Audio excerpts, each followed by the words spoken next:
bisschen aufgeregt, weil ich treffe jetzt gleich Andreas. Er ist wirklich sehr wichtig für mich, weil ich habe ihn vor 12, 13 Jahren zum letzten Mal gesehen. Und da war er mein Anlaufpunkt. Er war wie so ein Schutzengel für mich.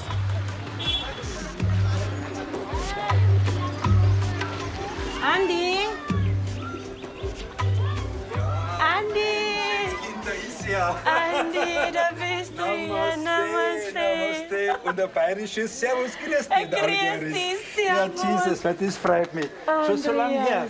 12 Jahre. Der wieder das überreichen. Wir sind in Indien, gell? Okay, mir ist das erfreut. Danke. Da, schau her. Ich glaube, wenn ich dich nicht gehabt hätte, ich wäre, glaube ich, Ich meine, verloren für mich gewesen. war deine Story auch was faszinierend. Dass ein Allgäuer Mädel nach Kalkutta kommt, um auf der Suche nach ihren Wurzeln. Ja?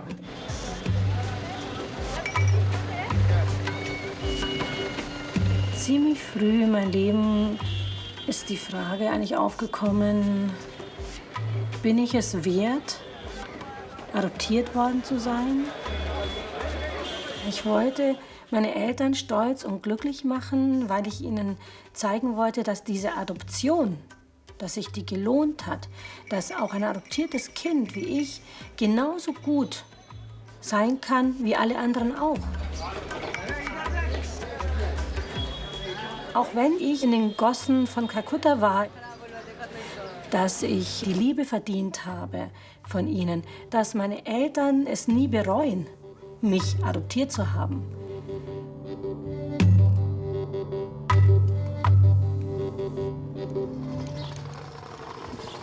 Sushila lebt zusammen mit ihrem Mann und den Zwillingen Marius und Adrian in der Nähe von Augsburg. Heute gibt's Übertrittszeugnisse. Wie war's? Ich habe meine Noten jetzt. Hast deine Noten? Ja. Super, ja, bin ich ja gespannt. Wollen wir uns ja drin anschauen? Ja. Ja? Marius hat sie ja gestern schon gekriegt. Ja. Du hast es ja schon angeschaut, oder? Ja. Du, das ist ja viel, viel besser, als du gesagt hast. Ja. Ja, Wahnsinn. Oh, ich bin so stolz auf dich. Echt Wahnsinn. Hab's geschafft aufs Gymnasium. Ja, da bist du schon hin, gell? Mhm. Gymnasium, klar. Super. Und du hast ja auch Ja. super Durchschnitt. Ich komme auch auf Real. Du kommst auf Realschule, genau. Alles, was ihr wolltet.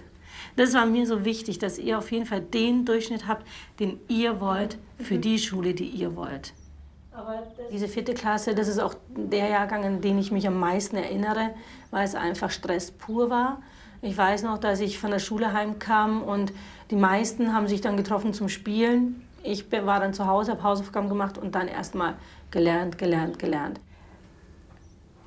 Meine Eltern haben sich halt wirklich in den Kopf gesetzt, wir wollen zeigen, dass unsere Sushila, die aus Indien kommt, die eine zweite Chance im Leben bekommen hat, dass die es auch zu was bringen kann.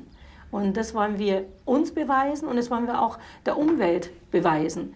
Es reicht nicht nur gut zu sein, sondern du musst sehr gut sein.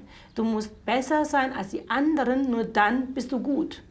Also das war so ein Satz, der mich natürlich sehr unter Druck gesetzt hat. Mensch, ihr seid ja schon fleißig. Schaut mal, ich habe hier noch eine Benne für euch. Danke. Deswegen hatte ich immer das Gefühl, ich muss jetzt was zurückgeben. Nur mit guten Noten werde ich zu Hause akzeptiert und geliebt. Kannst du mir kurz helfen hier? Ja. Also, ich schau mal rüber. Also 92 mal 10. Wo musst du dann die 0 dazu tun? Da hier. Ja. Genau. Sushila, als kleines Kind, ungefähr 3 Jahre alt, in den Armen von Mutter Teresa, die mich damals gerettet hat aus den Straßen von Kalkutta. Und auf diesem Bild, da hält sie die Hand um meinen Kopf und segnet mich. Ich habe sie ja als meine zweite Mutter eigentlich angesehen, Mutter Teresa. Ohne sie weiß ich nicht, wo ich heute wäre. Und nun gibt sie mir einen Segen und entlässt mich sozusagen mit gutem Segen in mein 3. Leben. Auf dem Bild ist meine Familie zu sehen. Meine Mama, wie sie mich auf dem Arm hält, meine Schwester, mit dem Willkommensgeschenk, dem kleinen Bären. Und die haben mich in Frankfurt abgeholt nach Oberbayern, in ein schönes oberbayerisches Dorf, adoptiert von einer oberbayerischen Familie. Sushila ist knapp 3, als sie 1980 adoptiert wird. Die Eltern haben schon eine 7-jährige Tochter und möchten einem Kind aus der dritten Welt ein besseres Leben bieten. Nach so langer Zeit wieder nach Rottenburg zurückzukehren, ist irgendwie zwiespältig. Einerseits freue ich mich, weil es mich an meine Kindheit erinnert. Kindheit ist für mich Glück, Freude. Ich hatte eine tolle Kindheit hier. Andererseits war es aber auch die tragischste Zeit, die ich hier hatte.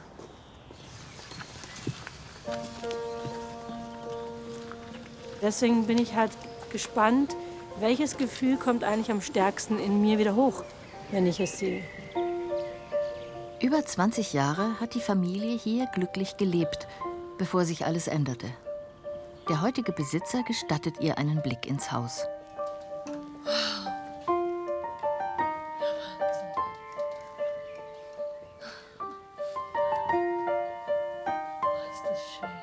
Ich kam gleich sofort in dieses Zimmer, das weiß ich, war ich sehr früh, aber mit meiner Schwester zusammen.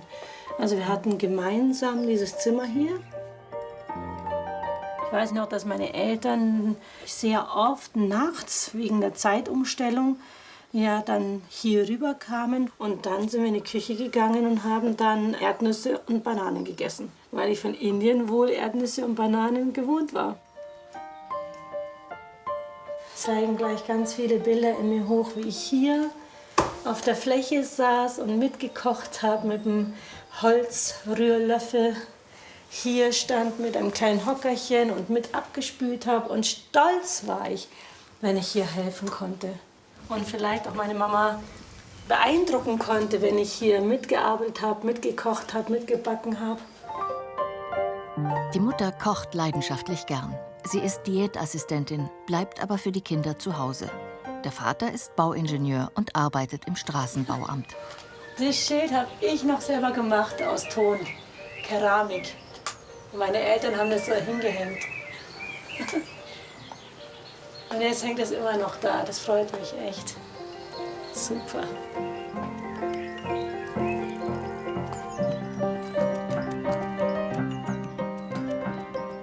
Also ich weiß zum Beispiel, dass ich immer wahnsinnig viel kuscheln wollte mit meiner Mama. Ich habe das eingefordert und meine Mama hat es aber auch genossen.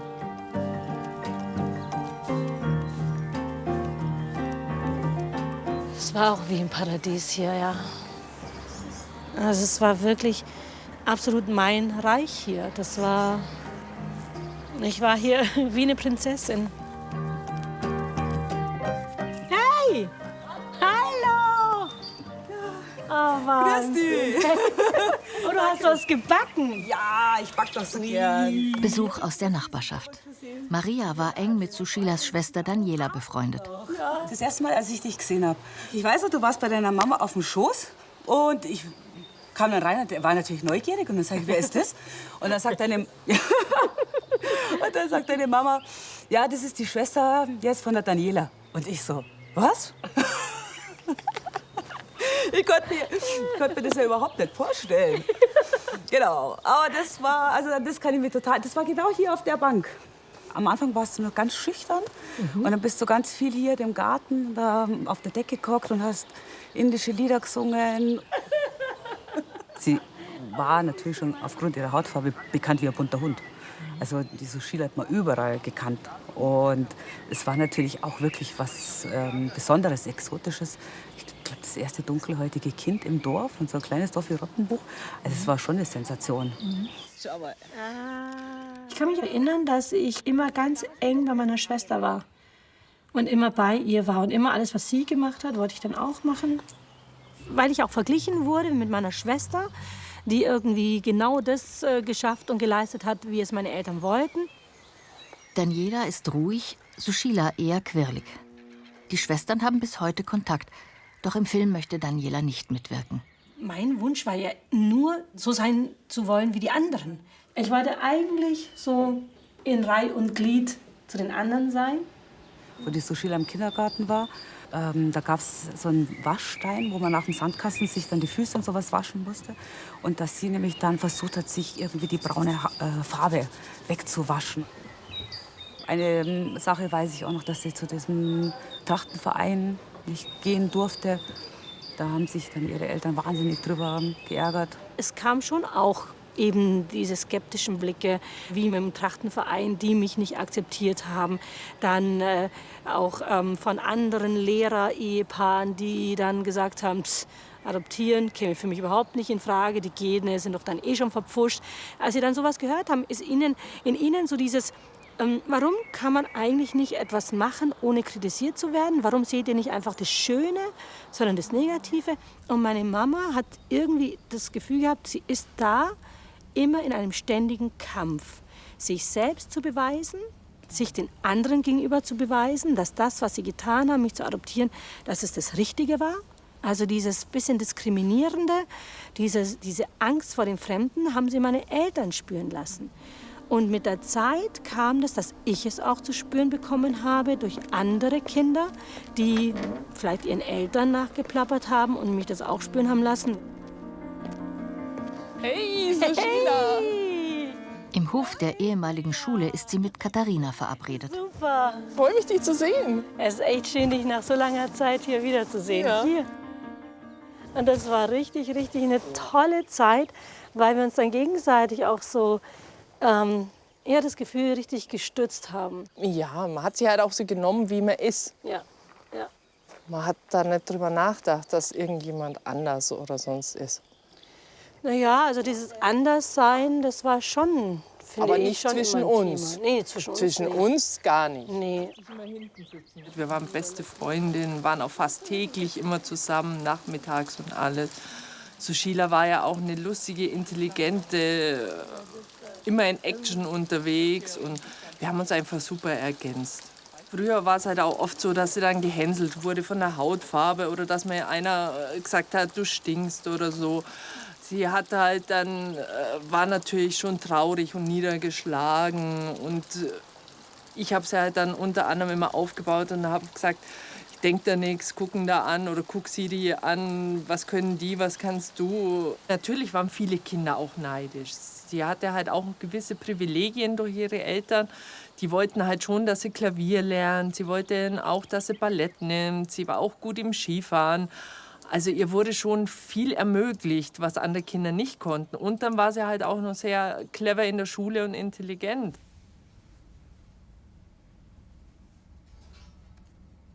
Sie haben relativ früh gemerkt, ich liebe es zu singen, zu tanzen, mich zu bewegen, mich auszudrücken durch Bewegung und Tanz.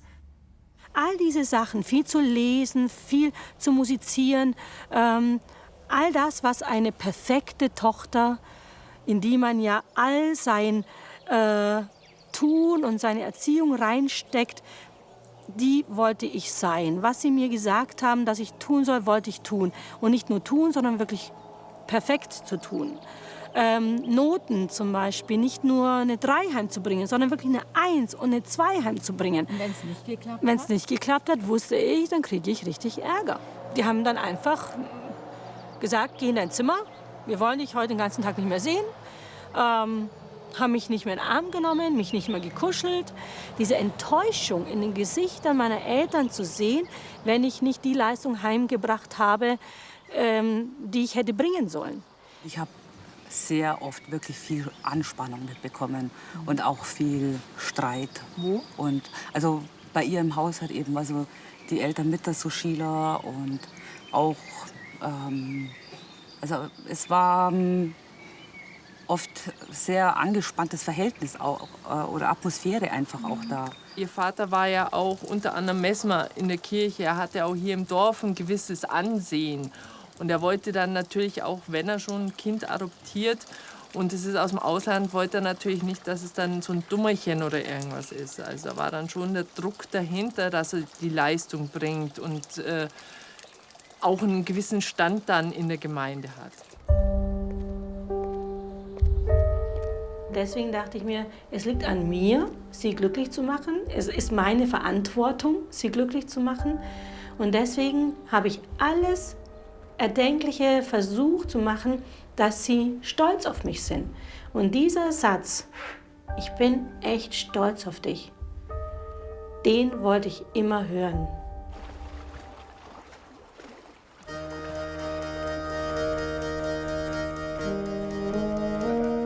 Eine Auszeit von alledem erlebt Sushila bei ihren Cousins am Ammersee. Ja, Cousinchen, hi. Servus. Ich habe dich schon lange nicht mehr gesehen. Mensch, wie geht's dir? Ja, danke, mir geht's gut. Schaust auch gut aus. Danke. Du auch? Wollen wir vielleicht gemeinsam runtergehen? Gehen wir runter, klar. Hallo zusammen. Super. Bis gleich. Servus.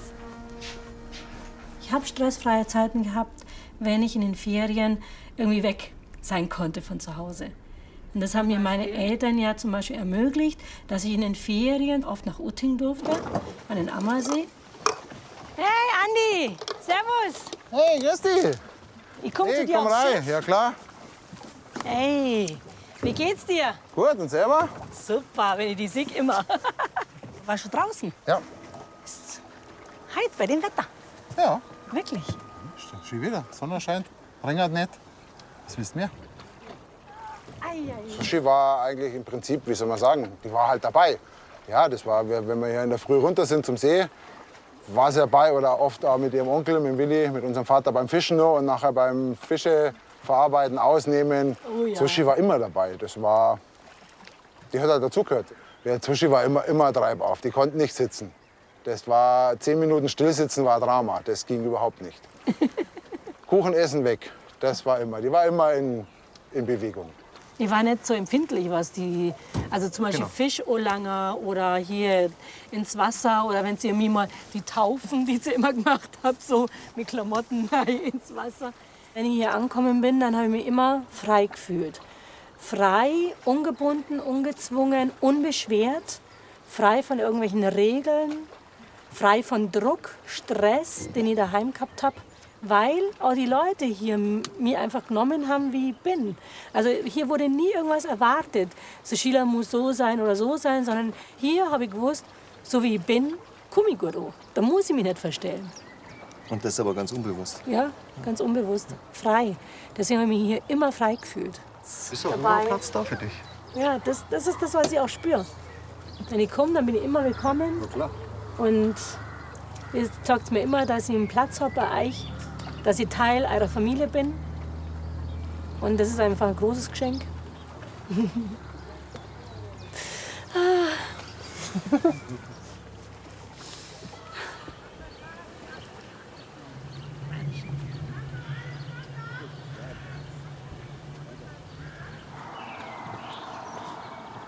Wenn ich ja gemerkt habe, oh Mist, jetzt habe ich doch nur eine 3 oder eine 4, dann habe ich mir auf dem Weg nach Hause kleine Geschichten ausgedacht. Oder auch erst mal geleugnet, dass ich überhaupt Noten bekommen habe, um den Ärger nach hinten zu schieben. Jedes Mal, wenn ich gemerkt habe, oh, ich habe jetzt was falsch gemacht oder ich habe die Leistung nicht gebracht, die sie wollten, habe ich mich in dieses Fahrwasser hineingedrängt gefühlt. In dem Moment, wo ich dann drin war, habe ich keinen anderen Ausweg gesehen, als einfach meine Eltern anzulügen. Und das hat sich dann wirklich manifestiert. Die Angst in mir zu versagen, nicht die Tochter zu sein, die sie sich gewünscht hätten mit mir, das war so stark, auch dieses mich fallen lassen, mich vielleicht wieder abgeben zu können. Und ich kann mir das einfach nur so erklären, dass ich immer es meinen Eltern einfach recht machen wollte, weil für mich waren meine Eltern ein und alles. Im Abiturjahr wird die Spannung unerträglich und es eskaliert. Sushila verlässt Rottenbuch und zieht zur Oma in den Nachbarort. Erst dann bei meiner Oma habe ich gemerkt, was es heißt, bedingungslos geliebt zu werden. Meiner Oma muss ich nie in der Zeit was beweisen. Sie kommt zur Ruhe und macht 97 das Abitur. Neben der Oma ist ihr Freund Daniel ihre große Stütze. Trotz dieses ganzen Stresses möchte ich auch noch sagen, dass wir dann auch wieder zueinander gefunden haben, Mama und Papa und ich. Ich habe das auch gespürt bei meiner Mama, dass es ihr wirklich ein Herzenswunsch war, wenn ich dann weggehe zum Studieren in einen anderen Ort, in eine andere Stadt, wollte sie mein Heimathafen sein. Sie hat gesagt, ich möchte, dass du ein Zuhause hast, wohin du immer weißt, dass du zurückkehren kannst. Immer wenn ich hier zurückkomme, dann ist so ein atme ich ganz tief und wünsche mir irgendwie auch noch mal so eine richtig heile Welt, Familie, aufgehoben sein, noch mal zu spüren.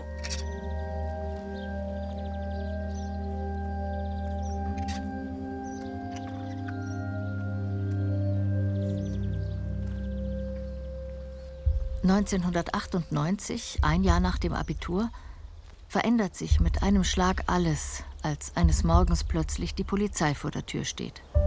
Das war ein Riesenbruch für uns. Erstmal konnten wir es überhaupt nicht glauben, dass uns sowas passiert. Meinem Vater, der immer versucht hat, in seinem Leben alles richtig zu machen. Wir waren ja alle auch kirchlich, religiös.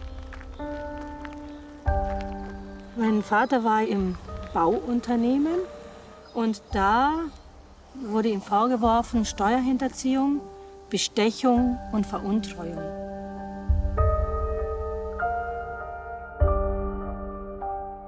Der Glaube an diese heile Familie ist zusammengebrochen, nachdem mein Papa dann ja verhaftet worden ist. Musste meine Mama dann aus dieser Idylle und dem Paradies in Rottenbuch, musste sie dann hier nach München, um Geld zu verdienen. Und es war für sie ja auch das erste Mal, dass sie eigentlich wieder so richtig Geld verdient hat. Und da hat sie hier die Chance bekommen, als Küchenleiterin in diesem Altersheim zu kochen. Nach und nach kommt heraus, dass auch der Vater, ähnlich wie Sushila, unter enormem Druck stand. Er hat es für uns als Familie gemacht. Er wollte uns finanziell unterstützen und er wollte, dass seinen Töchtern, dass es denen gut geht, dass er zu nichts Nein sagen muss, wenn wir uns was gewünscht haben. Ihre Schwester Daniela lebt in einer anderen Stadt und zieht sich zurück. Ich war die Einzige, die zu meinen Eltern gestanden hat und gesagt hat, okay, da ist jetzt einfach Mist gebaut worden, aber wir müssen das wieder gerade biegen. Und ich möchte einfach meinen Teil dazu beitragen und leisten, meine Eltern in dieser misslichen Lage einfach zu unterstützen und ihnen zu zeigen, ihr habt euch euer Leben lang um mich gekümmert, jetzt bin ich für euch da. Und für mich war mein Papa immer noch mein Papa, nie ein Krimineller. Nach 2 Jahren wird der Vater aus dem Gefängnis entlassen. Die Eltern bleiben zusammen in München und der Vater bekommt eine Stelle als Hausmeister.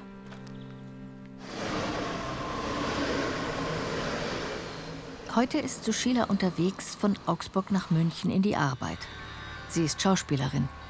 Doch bevor sie dieser Berufung folgt, macht sie nach dem Abitur erstmal eine Ausbildung zur Kommunikationswirtin und Reiseverkehrskauffrau. Mit 24 Jahren heiratet sie Daniel, der inzwischen ein aufstrebender Jurist ist. Daniel war das Gegenteil zu mir.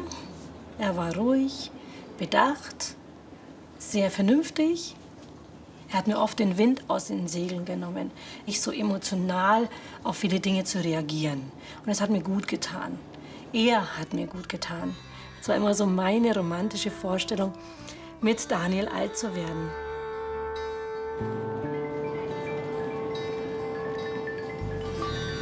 In Sachen Schauspiel war Daniel der Einzige, der an mich geglaubt hat.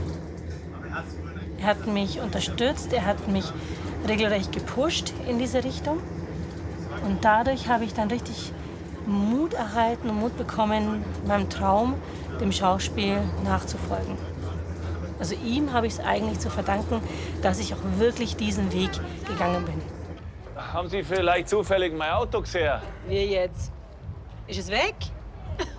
Das wäre mal etwas, wenn Sie jetzt schon ein Polizeiauto stehlen. Und für Rückfragen da meine Visitenkarten.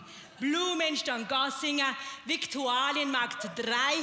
Alles in indischer Hand. Und das schon seit 2 Generationen. Ich muss jetzt zuerst einmal aufs Klo. Ja. Nehmt's mit! Verlauft euch fein nicht, gell? Die Toilette am Ende des Ganges. Habt's nicht verstanden? Sie spielt in Kino- und Fernsehfilmen und hat auch Auftritte in den Brettelspitzen im BR-Fernsehen. Regelmäßig wird sie von einer Münchner Stadtführungsagentur gebucht, die sogenannte Krimi-Stadtführungen anbietet. Na, ich wollte die Akte wollte ich haben, weil ich wollte nämlich nicht. Die Touristinnen haben die Rolle von Kommissarinnen und treffen an verschiedenen Stationen in der Stadt auf mögliche Täter. Die sind auch von der Kripo Ja, in wir München. sind ein sehr großes Ermittlerteam. Sushila spielt heute vor der Kulisse der Münchner Staatsoper die Hauptverdächtige eines Mordfalls. Also Sie machen auf guten, bösen Kopf oder sowas, oder wie? Ja, welcher sind wir davon?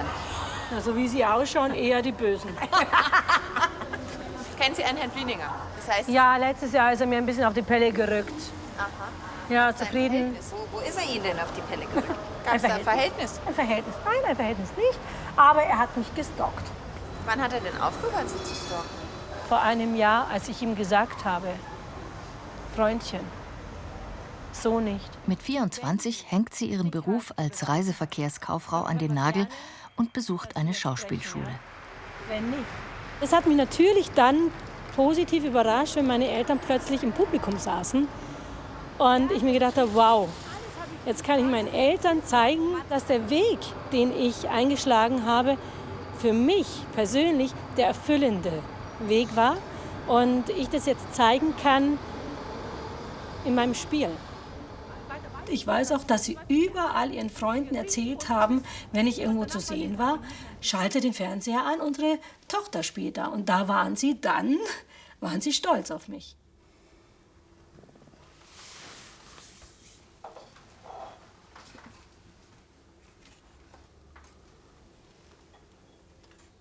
Der Tod meiner Mama kam echt ziemlich überraschend. Sie wollte eigentlich noch in Urlaub fahren mit meinem Papa und dann an dem Tag, an dem sie gepackt hat für den Urlaub, ist sie gestorben. Und das war für mich natürlich total, ich konnte es nicht glauben, ich konnte es einfach nicht fassen. Und damals, als sie dann einfach gegangen ist, da hat sie mir wirklich richtig so ein Loch aus meinem Herz rausgerissen. Und ich hatte irgendwie das Gefühl, das muss irgendwie wieder gefüllt werden. Die wollte ja nie, dass ich nach Indien gehe, auf die Suche nach meinen Wurzeln, weil sie Angst hatte, mich zu verlieren. Jetzt, wo ich sie verloren habe, hatte ich das Gefühl, jetzt habe ich die Erlaubnis und jetzt tue ich ihr auch nicht mehr weh, wenn ich nach Indien gehe.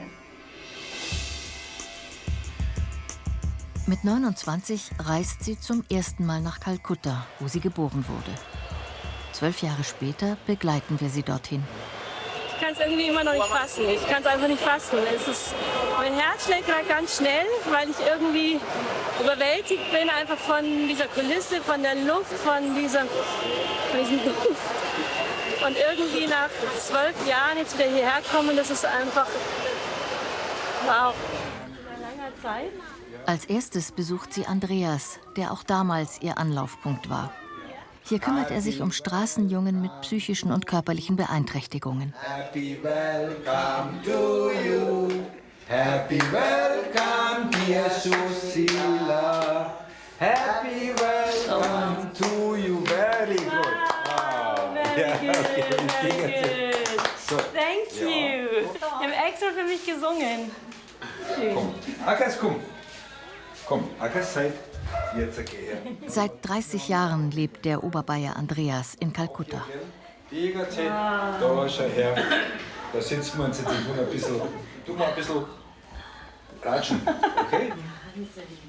Ich habe ja 15 Jahre mit den Schwestern gearbeitet in Kaligat im Sterbehaus. Und ich meine, sollte auch nicht unerwähnt bleiben, dass du heute hier bist und dass ich hier bin und dass die Buben hier sind, haben wir einer einzigen Frau zu verdanken. Und das ist Mutter Teresa. Ne?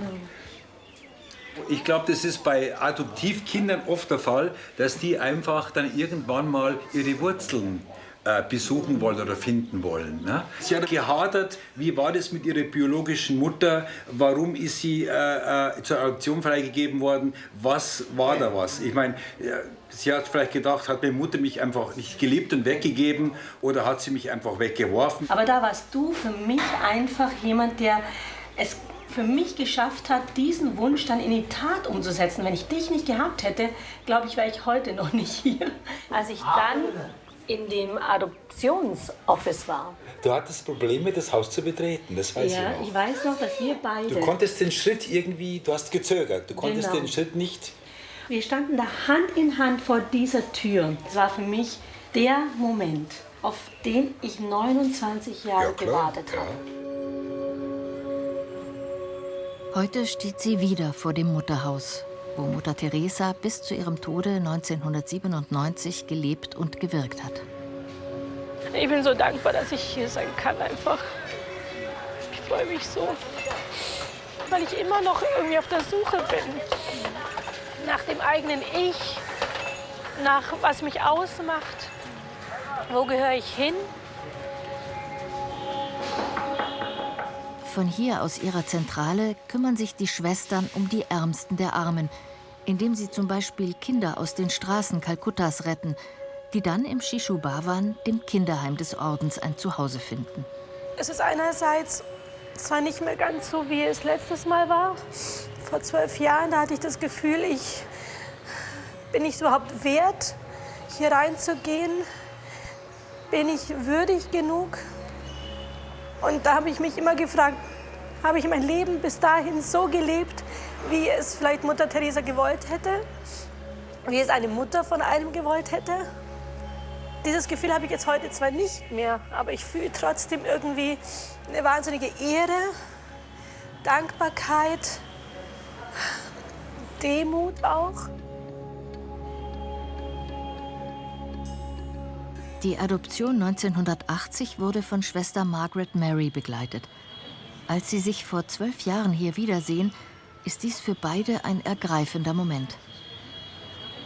Die war selbst überwältigt und hat gesagt, was? Ein Shishu Bhavan Child kommt zurück? Ich wusste erst mal gar nicht, was bedeutet das.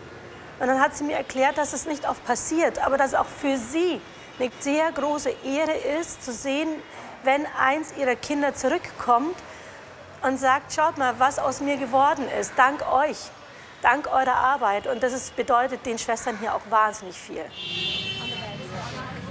Schwester Margaret Mary ist inzwischen gestorben und das Shishu Bhavan Kinderheim ist im Umbau.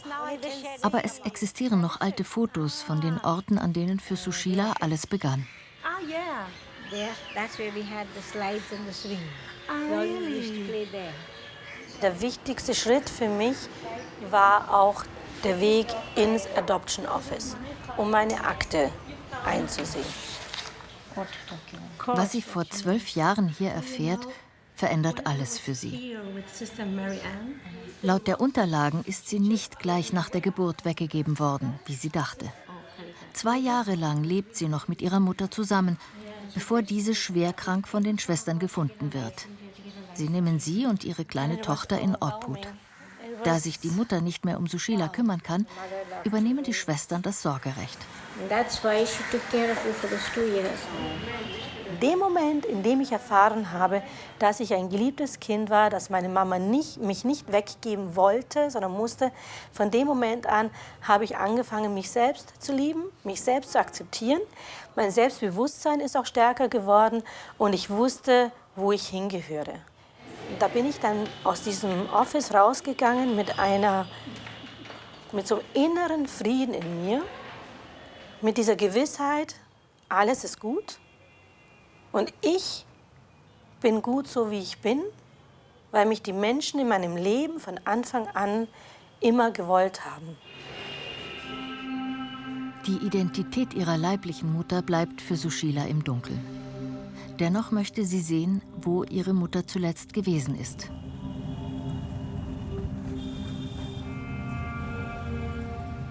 Da haben mir die Missionaries of Charity erzählt, dass meine Mama, also meine leibliche Mama, nachdem wir gefunden wurden, dort ins Sterbehaus kam.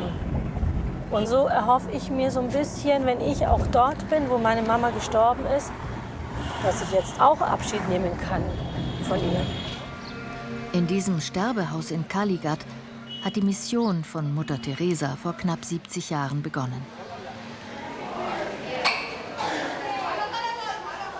Da sind anscheinend die Frauen. Und dann war meine Mama wohl auch dann da.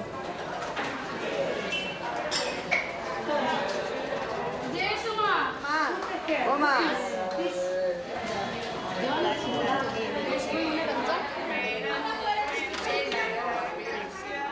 Was ich jetzt gerade gespürt habe, war, dass ich in den Gesichtern der Frauen meine Mama gesucht habe. Ich habe mir gedacht habe, könnte ich dieser Frau ähnlich sehen? Könnte ich der ähnlich sehen? Könnte ich der ähnlich sehen?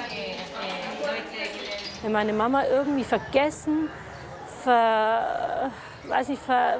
verranzt und krank irgendwo in den Gossen der Straße und keiner hätte sie beachtet, das hätte mir wehgetan. Aber hier, da war ich irgendwo schon auch befriedet. Hier habe ich das Gefühl, dass sie wirklich in einer Gemeinschaft den direkten Weg nach oben in den Himmel angetreten ist, glaube ich.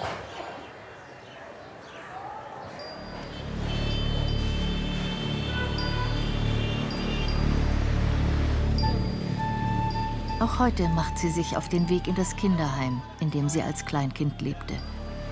Bei ihrem ersten Besuch in ihrer Geburtsstadt vor 12 Jahren arbeitete sie dort mehrere Wochen als Freiwillige.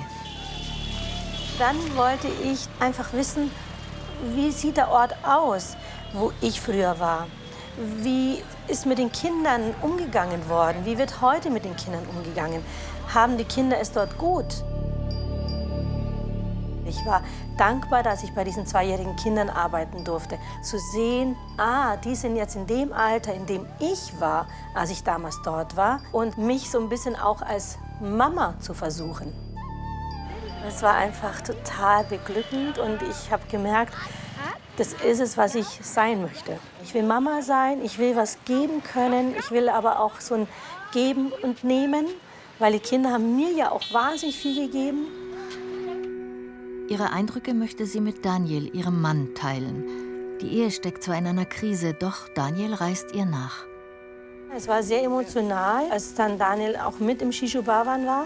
Und als er gemerkt hat, was machen diese Kinderaugen mit ihm, da war natürlich ganz stark, noch stärker der Wunsch, wir wünschen uns einfach gemeinsam ein Kind, was uns verbindet. Und dann habe ich zu der Schwester Sister Margaret Mary, die damals vor über 30 Jahren sich um meine Adoption gekümmert hat, gesagt, vielleicht adoptiere ich auch einfach ein Kind. Und dann hat sie meine Hand genommen und hat eine andere Hand hier auf meine Schulter gelegt und hat gesagt, Sushila, ich bin mir ganz, ganz sicher, du wirst bald Kinder bekommen. Mit diesem Segen reist sie damals zurück nach Deutschland. Bei ihrem heutigen Besuch trifft sie noch Schwester Mary Prema, die Generaloberin des Ordens. Wir wissen überhaupt nicht, wie viel mir das bedeutet. Es sind alle Einzelschicksale und nicht jedem ist es so gut gegangen wie Sushila. Aber dass sie das Gefühl haben, dass sie ihre Wurzeln finden möchten, das verstehe ich. Es ist ein Abschnitt des Lebens, der einfach im Dunkeln bleibt. Und damals ein Bild von Ihren Söhnen, das würde ich doch so gern sehen. Ja, habe ich. Die trage ich immer irgendwie bei mir, meine Kinder. Das ist Adrian. Oh. Er ist jetzt schon 10. Beide, ne? Beide sind genau, sind Zwillinge. Und das ist Marius. Sie haben es mir so einfach gemacht, mich hier einzuleben, um mich gleich wie so ein Teil dieser Familie zu fühlen. Ich habe mich richtig schnell... Und das sind Sie. Und das sind Sie. Das bleiben Sie immer. Danke, dass Sie das sagen. Das bleiben Sie immer. Das ist so wertvoll für mich, dass ich dann auch immer ein Teil dieser Familie bleiben darf. Sie hat mir gesagt, ich bin immer willkommen, wenn ich wieder zurückkomme. Und somit habe ich hier eine Heimat und zu Hause eine Heimat in Deutschland und fühle mich auf beiden Seiten gut aufgehoben.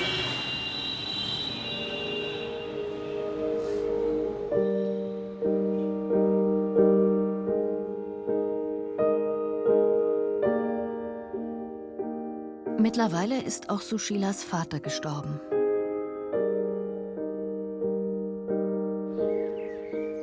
Doch sie ist nicht allein. Denn zurück in München nach ihrer ersten Indienreise nimmt ihr Leben nochmal eine neue Wende, als sie Till kennenlernt. Ja, nichts Besonderes, einfach bei der Arbeit. Naja, ein bisschen besonders schon, weil es war an dieser Wand beim Vertical Catwalk. Das ist eine Modenschau, die an der Hauswand stattfindet. Und das habe ich schon 6 Jahre gemacht. Und dann kam die Sushila dazu und ich habe mich ganz selbstlos um sie gekümmert. Und dann habe ich die Chance genutzt, ihr ein bisschen näher zu kommen und ihren Gut zu checken und ja, sie doppelt zu prüfen. Ich war zwar noch verheiratet, aber unsere Ehe war einfach schon fast zu Ende. Und Till, der hat mir einfach gleich von Anfang an spontan das gezeigt und gegeben, was mir einfach in den letzten Jahren der Ehe gefehlt hat. Nämlich dieses Frausein, sexy sein, erotisch sein und dass ein Mann irgendwie mich attraktiv finden könnte.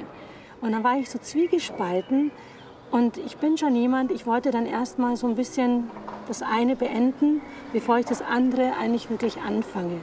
Und deswegen hat es dann einfach auch reifen müssen und auch ein bisschen gedauert. Aber mit Till an meiner Seite, er war einfach so ein geduldiger, liebevoller Mensch. 2009 kommen die Zwillinge Adrian und Marius auf die Welt. Schnell, ja! Bravo, Adrian. Dann nimmst du jemand anderes. Ach, voll. Oh, das ist 11 Meter. Nein, das ist 5 Meter. Geil. Okay, was ist soweit? So viel ich auch von meiner Mama übernommen habe, weil sie wirklich eine tolle Mama war, gab es doch viele Dinge, wo ich mir gesagt habe, das möchte ich nicht übernehmen. Und das möchte ich auch nicht weitergeben an meine Kinder. Wow, cool. Das war gerade ein cooler Trick, den du gerade gezeigt hast hier so. Ja, das ist immer. Super. Und dann erwische ich mich, wie ich verstärkt dagegen ankämpfe und meinen Kindern sage, es ist alles gut, so wie es ist. Ihr seid gut, so wie ihr seid. Und ihr seid auch perfekt, so wie ihr seid. Entspannt euch. Maus! Das war's, ha? Yeah! Toll gemacht. Till? Ja! Wunderbar. Super. Komm, geh mal rein, ha? Ball mitnehmen. Jawohl.